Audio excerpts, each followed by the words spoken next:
Good evening. Today I'm not going to present anything very significant. I thought I will show you all a very good video on joint examination. I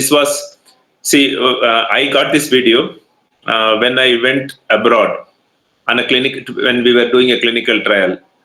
One of the first clinical trial, probably a clinical trial on abatacept, golimumab. So we had done quite a few early clinical trials, and when we went there, they were training the joint examiners with this video. So somehow I managed to get a copy of it, and I thought it will be useful for the students to learn how exactly to do a joint examination. The first slide is just a opening slide that shows the importance of pattern recognition in rheumatology. Here, the pattern, these two joints, you will, when you start practice, you will get lot of patients who have a hand like this with a DIP involvement, PAP involvement, and if you carefully look, the thumb base involvement. This combination will come to us as arthritis and rheumatoid arthritis, and many of them might get treated as rheumatoid arthritis. So it is important to recognize this pattern. So this pattern is typically a DIP pattern, PAP, and also if the first CMC may or may not be there. So this combination is more likely to be osteoarthritis.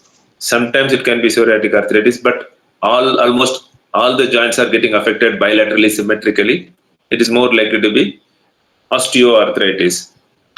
We have to contrast this pattern with the another pattern, which is a rheumatoid pattern. DIPs are spare nicely.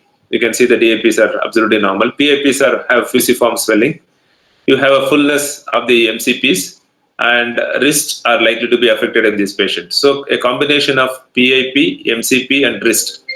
This pattern is more likely to be rheumatoid than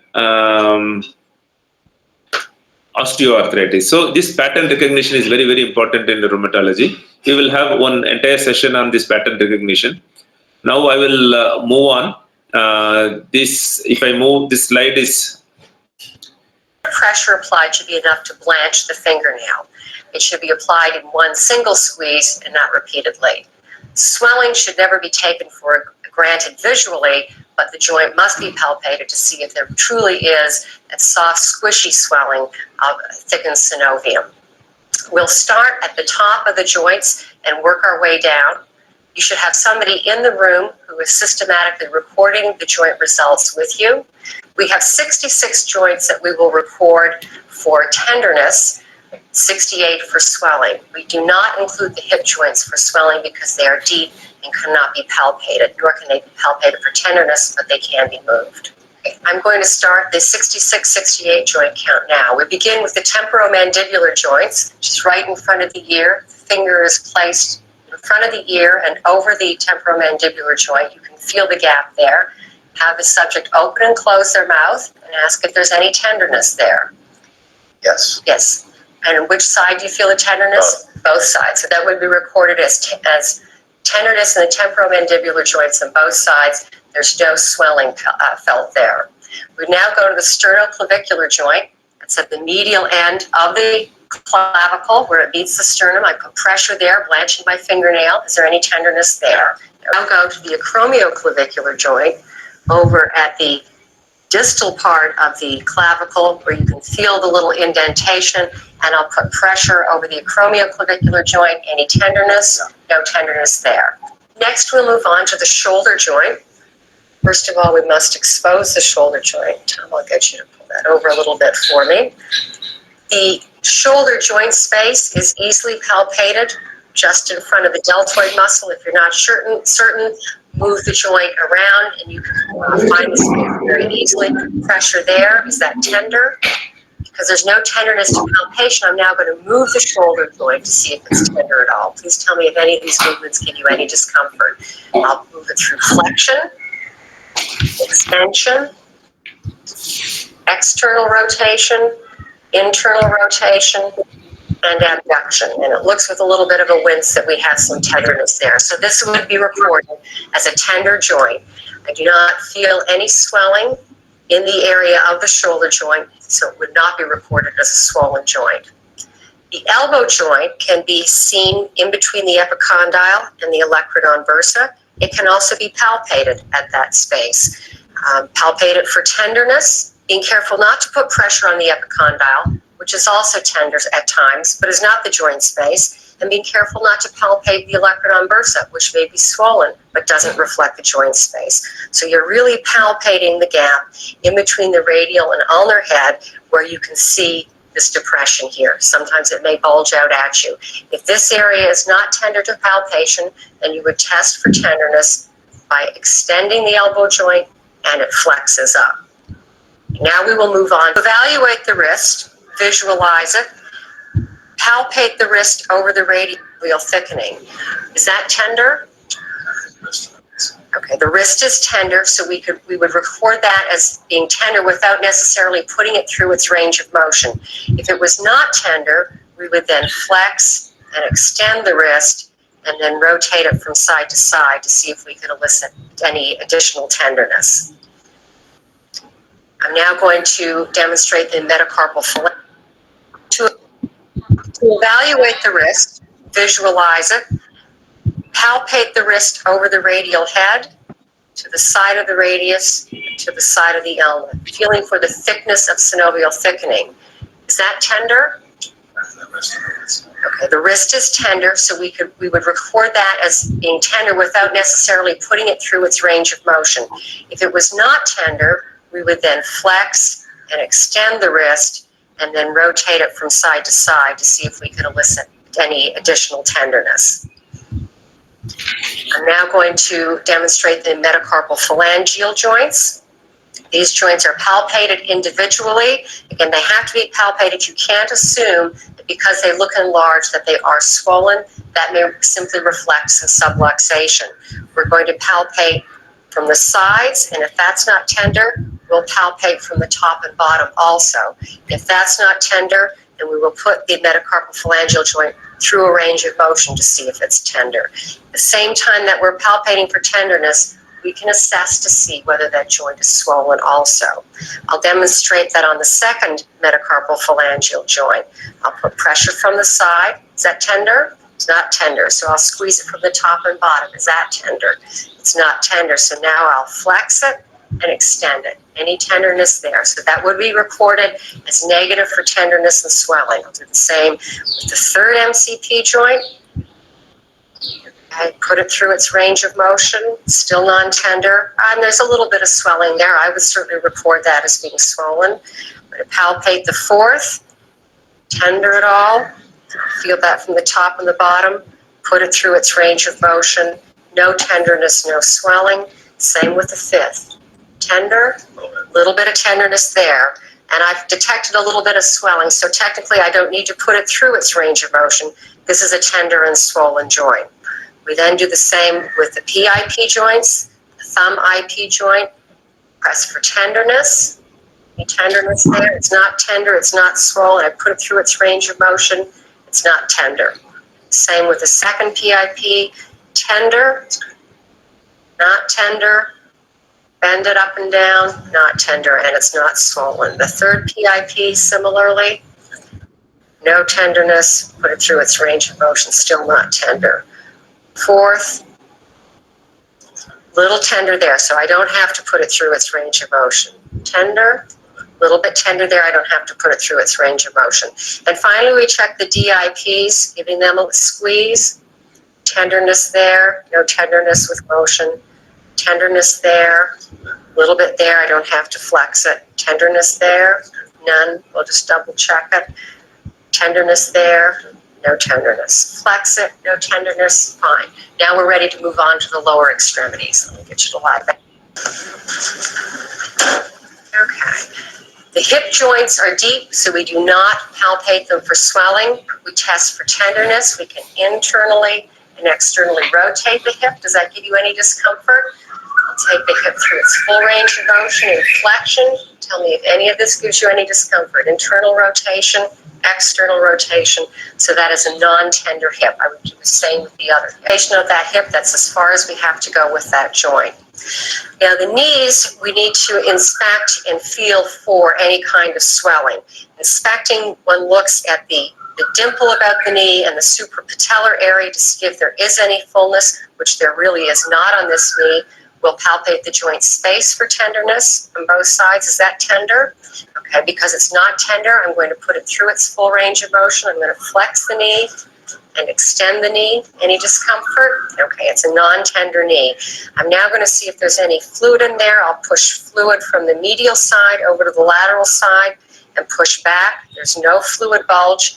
And finally, I will compress the suprapatellar pouch and push up from down below and see if that kneecap ballots. It does not. This is a non-tender, non-swollen knee. Comparing the knees, this knee does not have the same amount of dimpling, and there's a slight fullness to the suprapatellar pouch. I'll palpate it for tenderness, and it is tender along the joint line, so I'm not going to put it through its range of motion. I'll put pressure on this knee to push fluid medially to laterally and back. I do not demonstrate a fluid wave. So now I'll squeeze the suprapatellar pouch to force any fluid down underneath the kneecap. Pushing from below, I'll see if I can block that kneecap, and I can. So there is an effusion in this knee. This is a swollen and a tender knee joint. Okay, now I'm going to examine the ankle joint proper. The tibio-talar joint is observed for swelling and palpated across its anterior margins. Is that tender at all? It's not tender, so I'll put it through its range of motions, which are dorsiflexion, plantar flexion, inversion, and eversion. Is there any discomfort there? No, and I don't feel any swelling within that joint. The midfoot or tarsal joints are evaluated for tenderness and swelling by squeezing with the hands and then put through their range of motion by inverting and everting the joint. There's no tenderness or swelling there. I'm now going to demonstrate the toe joints, which are similar to the finger joints. I'm going to palpate each joint for tenderness and swelling from the sides and from the top and bottom. Is that uncomfortable at all? So that's tender, so I don't need to put it through its range of motion. I'm going to palpate the second one from the sides and the top and bottom. Any discomfort there? That's tender, so I won't move it. Palpating from the sides and the top and bottom, any discomfort there? It's not, so I'm going to flex it down. Is that uncomfortable at all? Fourth, palpate from the side and from the top and bottom, non-tender. I put it through its range of motion. And finally, for the fifth, palpate it from the side and from the top and bottom, no tenderness. I put it through its range of motion. Similarly, with the smaller joints, palpate from the side, the top and bottom, any discomfort. Put it through its range of motion. From the side, the top and bottom, no discomfort. Range of motion. Side, top and bottom. Flex it, no discomfort. Side, top and bottom. Again, flexing, no discomfort. And finally, the side, top and bottom, and flexing and no discomfort. And there's no tenderness there either. So doing that on both sides, we've now completed 66-68 joint count. We have recorded the objective findings of tenderness and swelling by both palpating and moving the joints through their range of motion when necessary. The exam has been carefully recorded by an assistant, and we now have the completed joint count.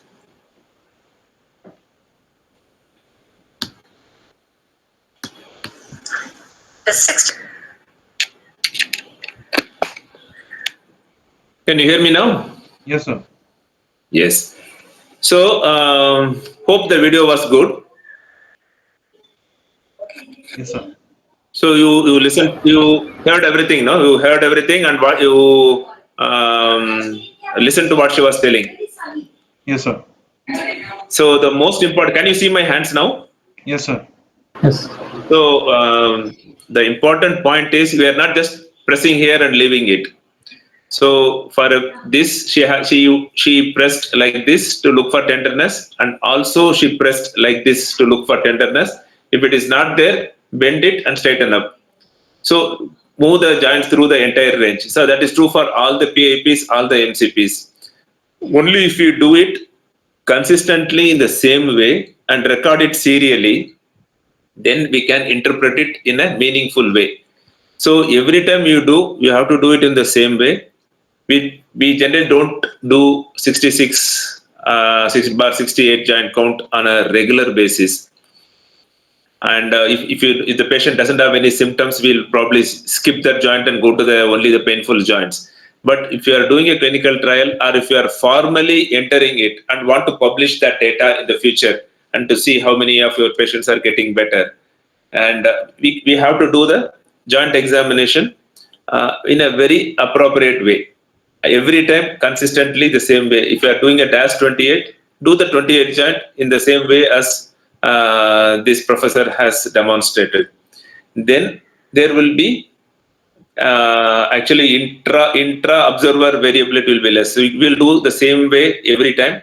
So it is some consistency is there, and every one of your team does the similar one. Then probably as a group level, the minor differences gets ironed out, and you can get a meaningful result. So if you have 100 patients studied with intervention of 1 year later and 1 year at the beginning, then your results will be meaningful. So that is the importance of learning this. This is our area of expertise. We should be extremely competent in doing a joint examination.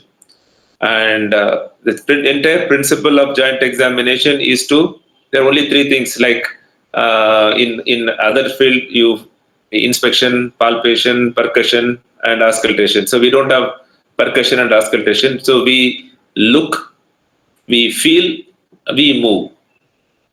So these are three ways we examine the joints. So this is how a joint temperature is looked for. So you will know whether the joints are warm. So by using the external aspect, which is much more sensitive to detect minor sensory changes. And we have seen how the demonstrator was demonstrating. So we have to, don't you press both the thumbs at the same time. So you press the right thumb, then press the left thumb. So that will give us an idea from the where the pain is coming. And if this is negative, and again press like this, and that is also negative, move it. Then if the movement also is painless, then you can record it as a pain-free joint. Other, if the pain is there in any of the movements, then we are going to call it as painful joints. And of course, swelling is also seen, swelling is also felt. That's what she was trying to stress. We have to feel a buggy swelling in the joint. It's not only a visual impression, because visual impression, lot of women with osteoarthritis, they'll say the legs are swollen, but the one moment we see the swelling, we know that it is more fatty swelling than synovial swelling. So here we are trying to demonstrate and document swelling because of the either effusion or synovial thickening. So you have to see the swelling and also feel the swelling. In this particular patient, they are trying to demonstrate the bulge sign.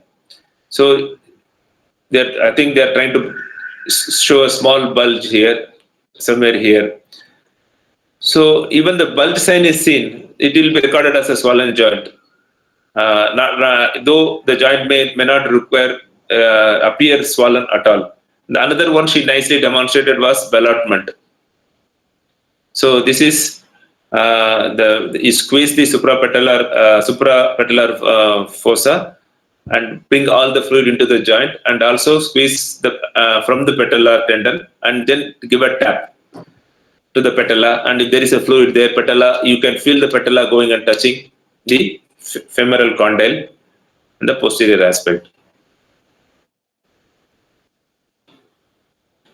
So you know this is how it is recorded, and you can record it this way also.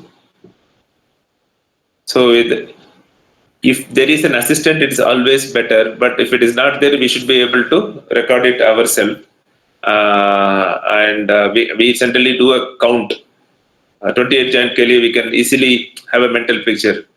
1 1 1 2 1, like that we can keep on going, but it's difficult. You have to practice that.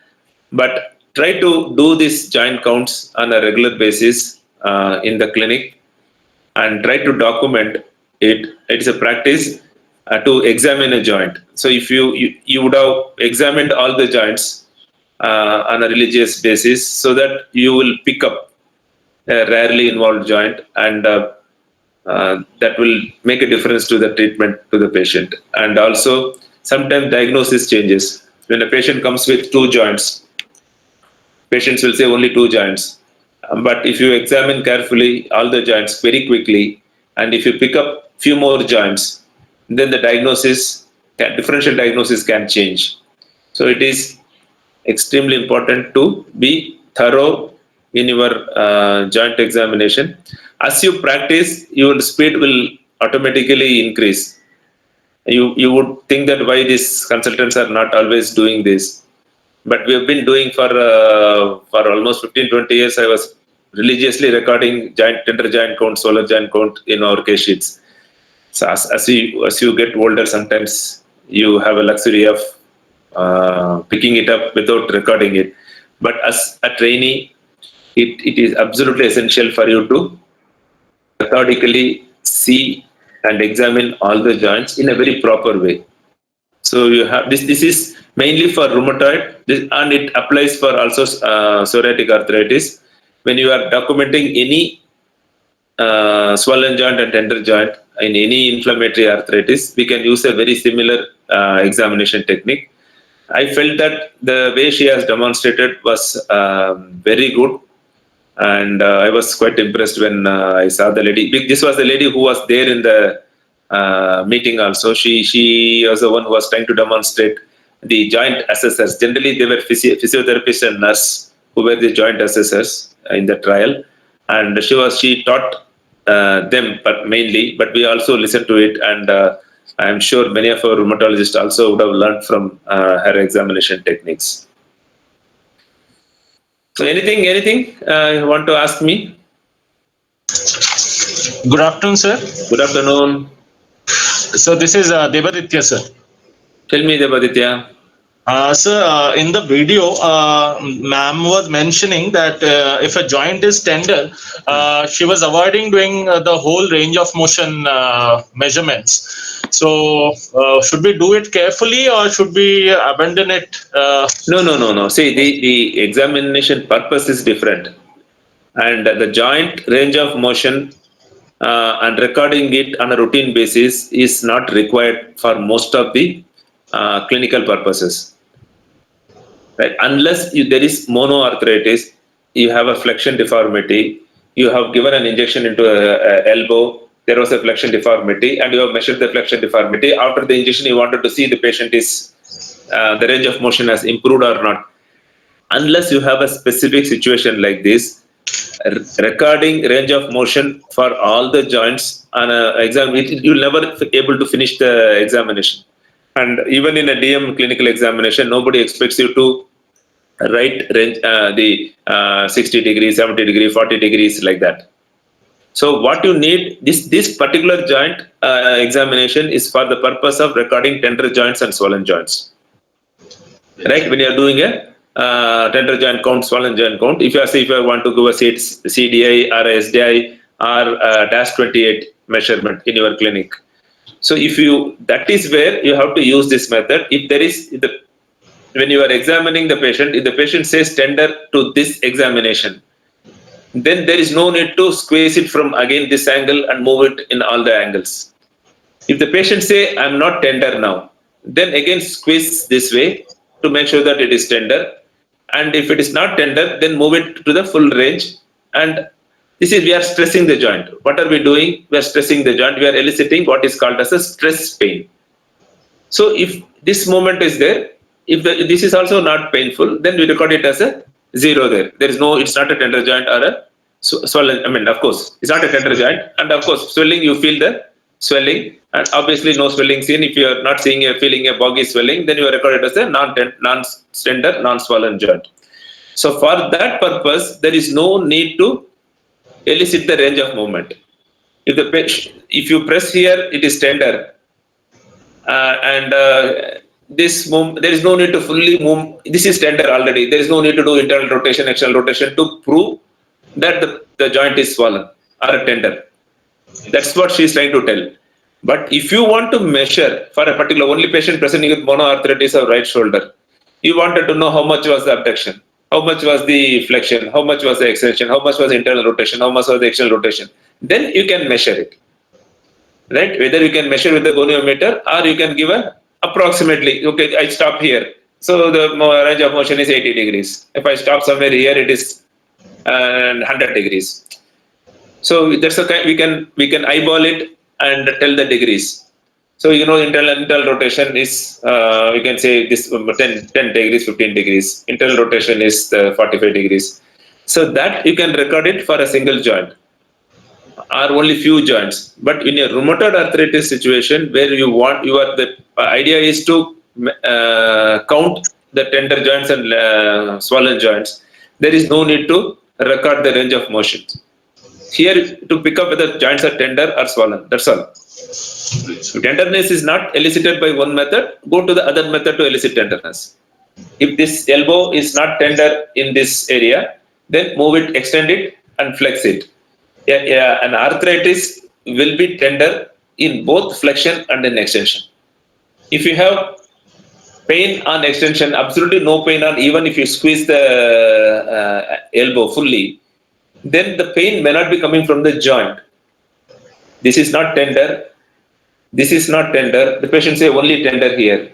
There could be a biceps tendinitis there here, which may be the cause for tenderness, a pain rather than an elbow arthritis.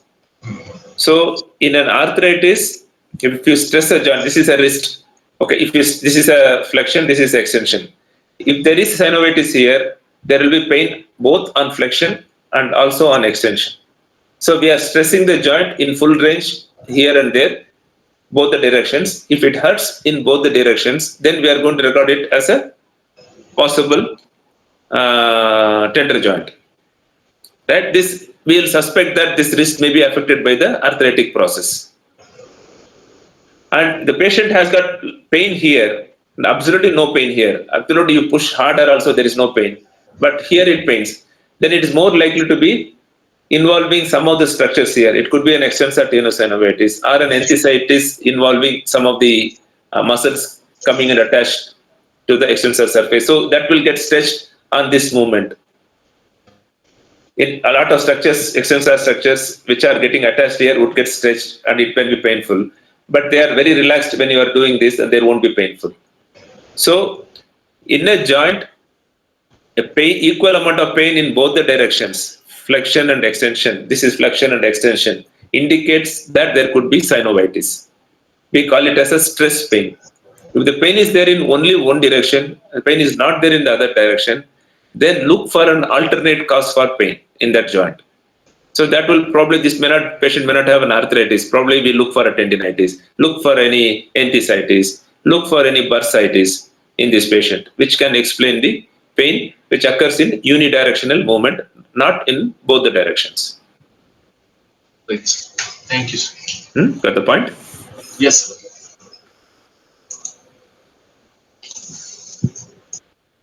Any other clarifications regarding joint examination? Very simple today, only demonstration. There is no lecture from my side. Anyone else wants to ask something? Good. Are you guys doing joint examination regularly? One open question. Were you ever being systematically taught how to examine a joint?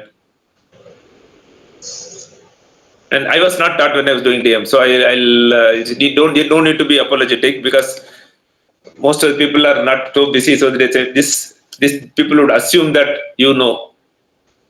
People assume that we knew, but none of our professors really demonstrated how to examine a joint. So if you have not been demonstrated, there are quite a bit of nice internet videos. There will be subtle difference from 2 or 3 authors. the way I examine and why the way your instructors examine might be slightly different, but they all kind of point towards a similar goal. So some doctors will do one, when you do the examination, they will do only this way. This lady did it this way also, internal rotation, external rotation. So there will be subtle difference in the way people examine, but we should have a consistent method, and you should know that your method is right. Verify 2 or 3 videos. I think NEGM has got some bank joint examination videos. You can go, and the nice demonstrations were there, and this lady has demonstrated well. There, for individual joint, there are quite a few orthopedic websites also have joint examination techniques demonstrated. In orthopedic circle, they do more tests because they are looking for a labral tear, they are looking for a ligament tear. For most of the inflammatory arthritis perspective, a simple examination is most of the time enough. But knowing more is always good, because many times people don't know whether they have an orthopedic condition or a rheumatic condition. They end up with us. If you know how to examine the shoulder, how to look for a shoulder subluxation signs, how to demonstrate shoulder apprehension, how to demonstrate patellar apprehension, definitely you pick up a few extra signs and probably guide the patients much better. Whenever there's an opportunity, we can have a clinical demonstration session physically, hopefully sometime this year, to people who are interested. We'll have one session somewhere in one of the hospitals. I will demonstrate most of the science involving all the joints.